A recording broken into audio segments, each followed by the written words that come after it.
Уважаемые коллеги, следующий блок у нас сельская библиотека для развития местного сообщества, модельная библиотека нового типа на селе. Уже говорилось, что большинство библиотек, публичных библиотек находится на селе, как в России, так и у нас в республике. Из 323 библиотек 247 находится в сельской местности.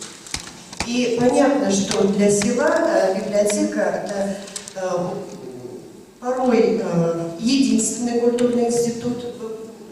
Библиотека на селе, она более приближена к населению. И понятно, что ее роль на селе, она и как социального института, и как культурного, и информационного института, она чрезвычайно важна. Здесь уже говорилось о проектах, инновационных проектах библиотек, которые происходят в городской среде, Санкт-Петербург, Москва. Мы знаем примеры Красноярского края, Подмосковья, Омской области, других регионов. Но вот примеров трансформации, модернизации библиотек в сельской местности их не так много. И вот в 2016 году в селе Боголюбово Владимирской области был презентован проект «Новая библиотека» в соответствии с модельным стандартом деятельности публичных библиотек. Здравствуйте, уважаемые коллеги! Рада приветствовать вас и постараюсь за небольшой отрезок времени рассказать вам о том, как библиотека в Боголюбово превратилась в библиотеку нового поколения. Сейчас вы видите кадры, которые запечатлели то, как выглядела библиотека до проекта Министерства культуры и библиотеки иностранной литературы «Библиотека нового поколения», то есть библиотека, построенная и реорганизованная в соответствии с модельным стандартом деятельности общедоступной библиотеки.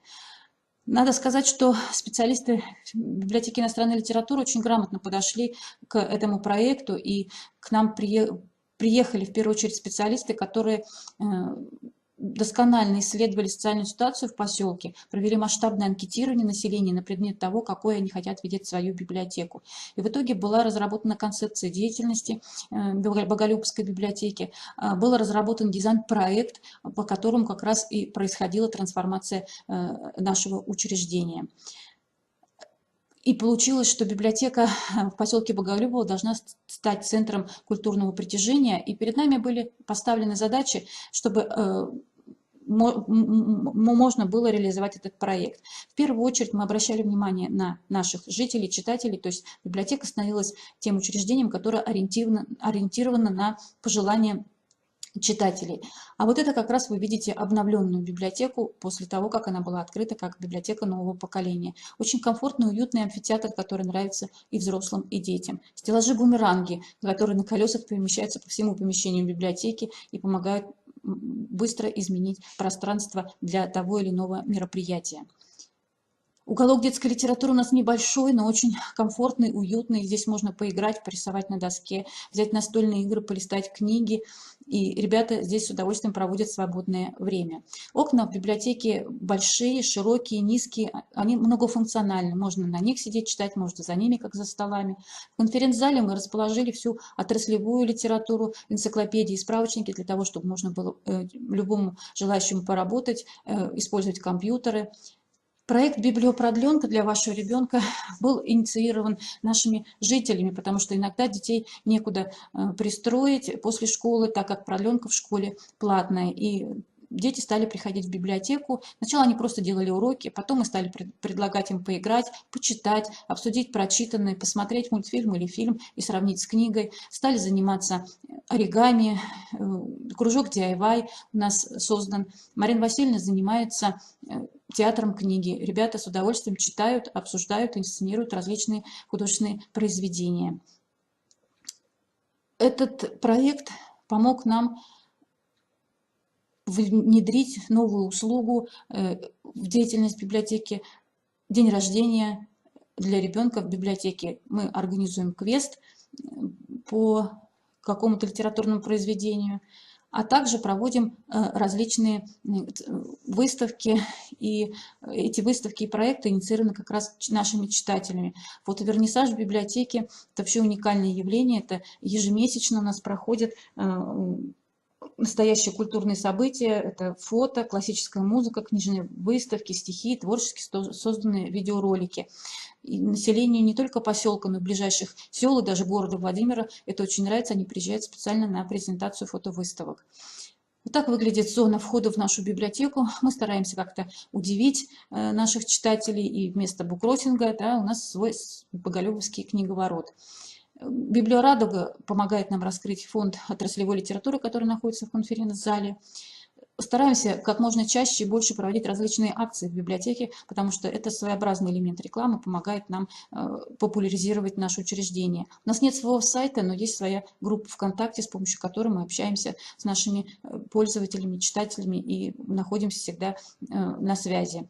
Популярны в нашей библиотеке квесты, потому что наше пространство обновленное, многофункционально, позволяет действительно быстро и легко организовать самые разные квесты. Сейчас вы видите как раз вот квест в поисках затерянных городов.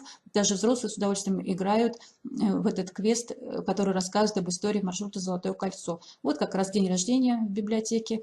Баба-Яга хулиганила с ребятишками. Очень любят наши читатели просто собираться на литературные заседания клуба «Чай и книга». И получается, что библиотека – это такая избушка на курьих ножках, которая поворачивается к разным читателям разной стороной, для каждого она своя.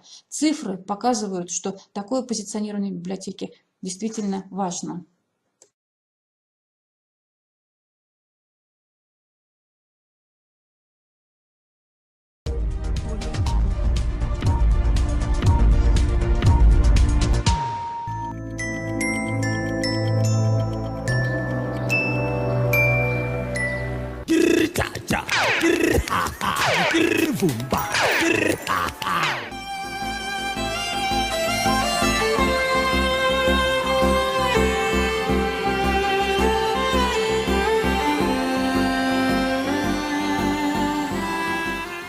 Как вы думаете, где мы с вами находимся? Вы думаете, в каком-нибудь популярном владимирском антикафе? Не угадали. Это Боголюбовская поселковая библиотека. Новое арт-пространство, где каждый найдет себе занятие по душе. Как вы думаете, почему? Потому что это библиотека вверх тормашками.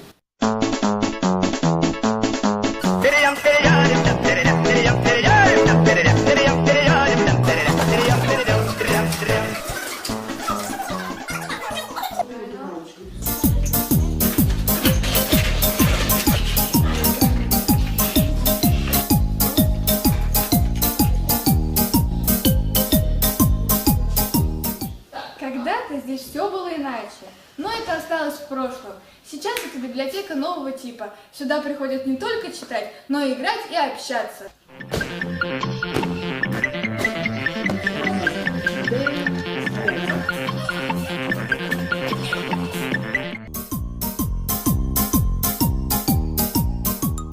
А еще мы можем вот так.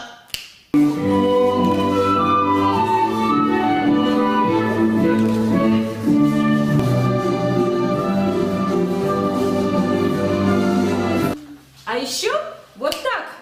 Пошла проповедовать учение Христа и Мария Магдалина. Первой принесла она весть о воскресении Христова римскому императору Тиберию.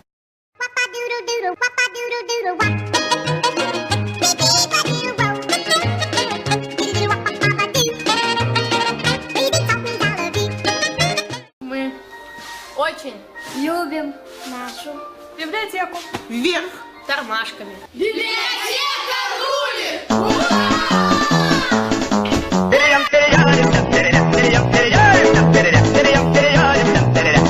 Я научилась читать вверх ногами.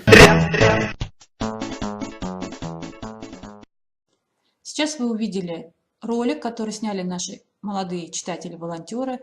Они показали то, как они увидели новую библиотеку. Ну и хочется в заключение сказать, что библиотека нового поколения в соответствии с модельным стандартом имеет большие возможности и открыта для сотрудничества с читателями. Я благодарю вас за внимание, и если будут какие-то вопросы, готова ответить. Я думаю, сейчас наши коллеги зададут вам некоторые вопросы. Итак, пожалуйста, есть, да? Пожалуйста. Площадь библиотеки интересуется какая? Площадь нашей библиотеки 200 квадратных метров. 200. Да, 114 основной зал, здесь девушки, ветераны стоят, а в конференции зал 180. Так, услышали, да? Еще, коллеги? Вопрос можно? Александровна, скажите, пожалуйста, 2 года прошло, как вот ваша библиотека в новом формате, да. Скажите, вам все понравилось? Вот все-таки 2 года прошло. Или что-то вы бы сделали по-другому?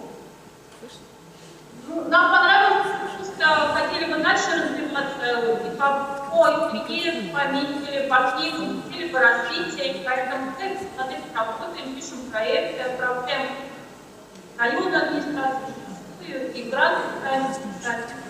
Конечно, хочется все лучше сделать для нас, а так нам все. А самое главное, Ольга Александровна, так мы понимаем, что проблемы все-таки какие-то есть на данный момент. Ну, например... Проблема изначально была это комплектование, потому что это были местные средства, и, соответственно, пока делали ремонт, уже на книге денег, по сути, не осталось.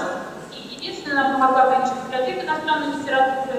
Сейчас нам читатели помогают, приносят. Мы собираем укладку на эти средства по новой книге. Ну, собственно, да, болевая точка многих библиотек, да, в особенности сельских. Коллеги, еще есть вопросы?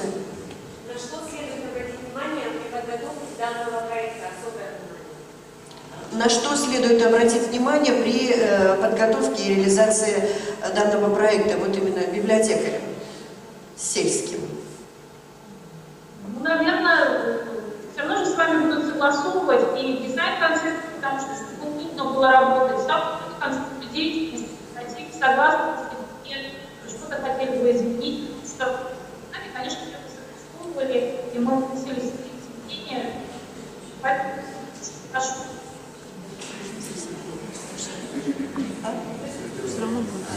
Плохо слышно немножечко? Меня много слышно. Коллеги, еще есть вопросы? Да? Переведите. У меня вопрос такой сохранности фонда. И при том, что библиотека очень большая, 200 квадратных метров, 2 человека работают, 2 сотрудника. А не пропадают ли книги?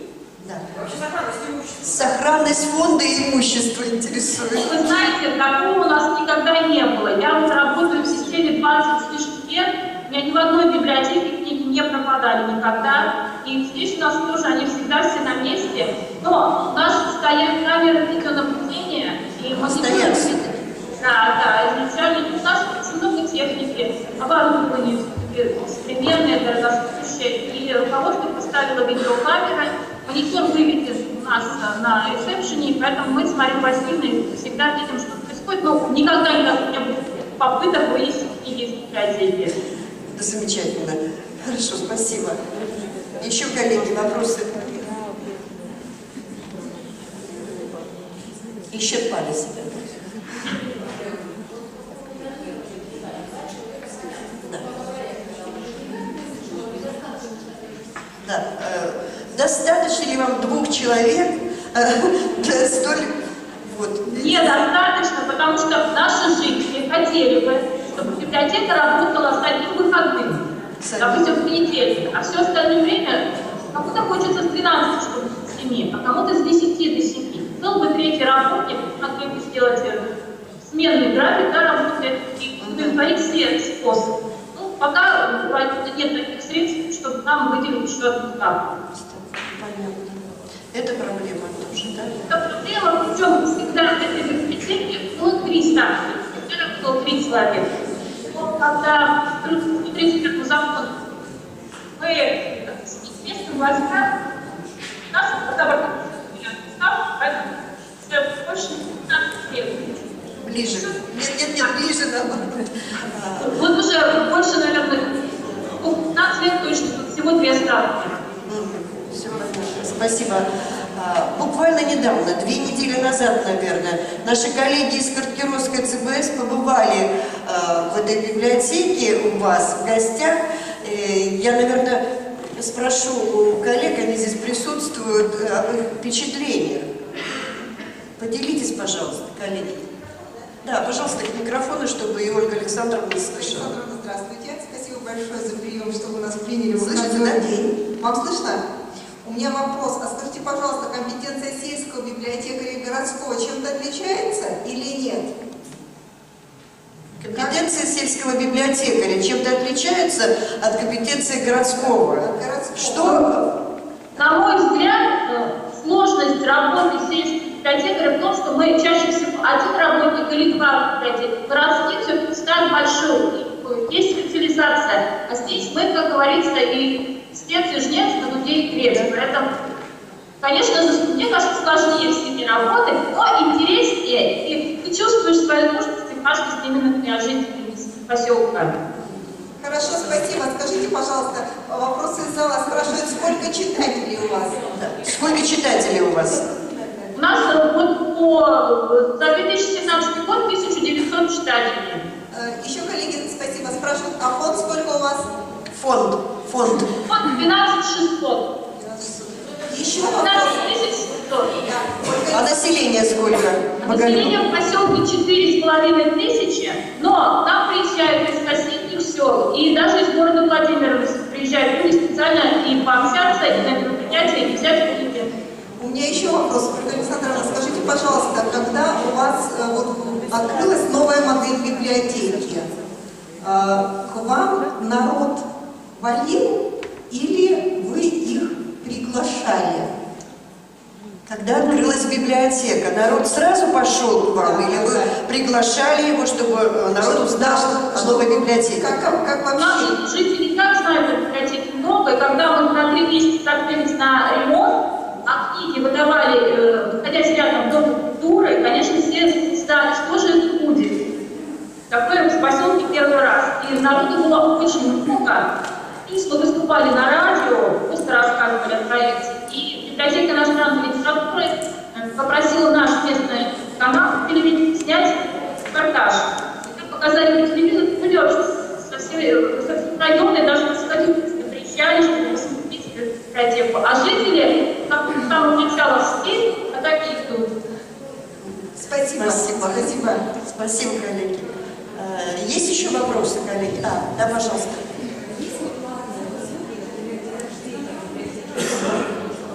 Есть ли платные услуги в библиотеке? Вот, например, здесь проект «День рождения библиотеки». Он платный?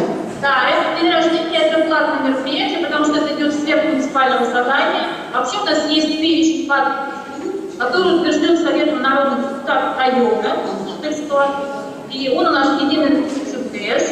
Ну, как и все мы оказываем, значит, услуги ксерокопирования, сканирования, ламинирования, вот такие отрасли, да? А если массовые мероприятия по заказу пользователя и с его вот какими-то запросами, то уже идет сверх муниципального задания, но у нас есть строка мероприятия по заказу пользователя и договорная, и там уже руководство обсуждает какое либо мероприятие.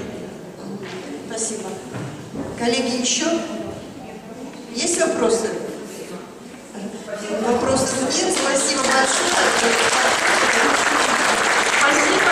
Уважаемые коллеги, мы с Марией Васильевной хотели бы вас поздравить с наступающим праздником, Днем работников культуры. Желаю вам здоровья, всегда очень хорошего настроения, оптимизма, и чтобы все ваши творческие планы были реализованы. Это взаимно, Ольга Александровна. Спасибо вам большое за такую работу и за помощь в организации нашей площадки. Мы желаем вам новых творческих успехов, добрых, хороших, умных читателей и всего вам доброго. Спасибо. Надеемся на новые встречи. Спасибо. Коллеги, собственно говоря, площадка наша исчерпала свою программу. Коллеги, мы завершаем нашу программу. Я думаю, вы услышали здесь много интересного опыта, новых проектов, которые мы возьмем на вооружение. И, собственно говоря, вектор развития библиотек республики, он, собственно, направлен уже тоже на трансформацию, на преобразование, на модернизацию библиотек. И я хочу предоставить в завершение слова Ольге Рудольфовне Евтаховой завершить нашу дискуссионную площадку.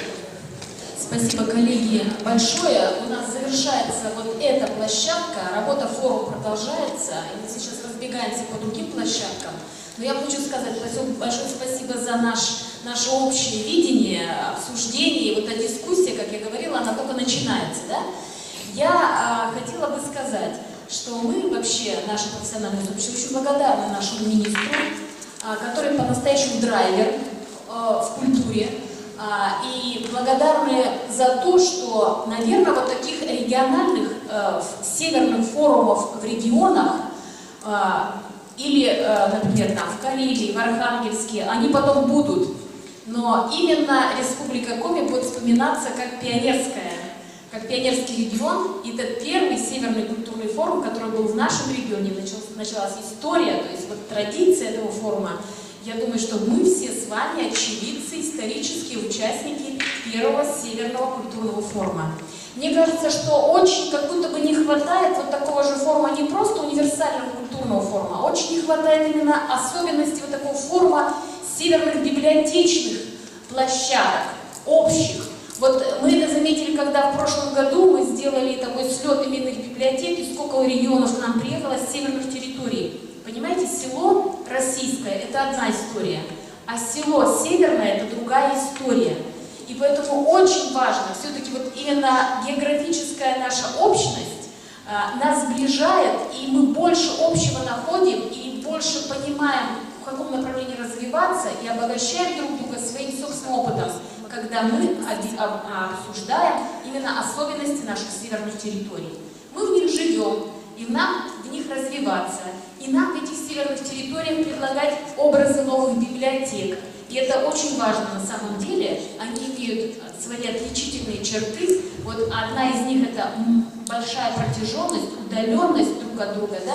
Маленькие площади этих территорий, это приспособленные помещения, как правило, да? И очень длинные зимы. Ну и так дальше, и так дальше, и так дальше. Мы всем вам желаем удачи, интересной работы на площадках в продолжении сегодняшнего дня. Как всегда, мы открыты к диалогу, мы готовы и приходите к нам в гости. 25 марта День работника культуры. Мы всех вас поздравляем, и нас тебя тоже поздравляем. В этот день Национальная библиотека проводит большой японский день. Вообще, каждое воскресенье сезона, когда библиотека работает, мы проводим дни семейного отдыха. Это такая традиция, и люди с семьями приходят к нам. И у нас есть статистика, и мы уже знаем, даже узнаем, кто к нам приходит. И я себя поймала на мысли, что мне нравится выходить на работу в воскресный день. Потому что это всегда столько новой информации, столько энергии от людей, которые участвуют. Как правило, очень много волонтеров в этот день. Это день, собственно, семейного самоуправления в нашей библиотеке. Приходите на большой семейный японский день к нам 25 числа. И всех вас с праздником. Больших всем удачи. Спасибо всем.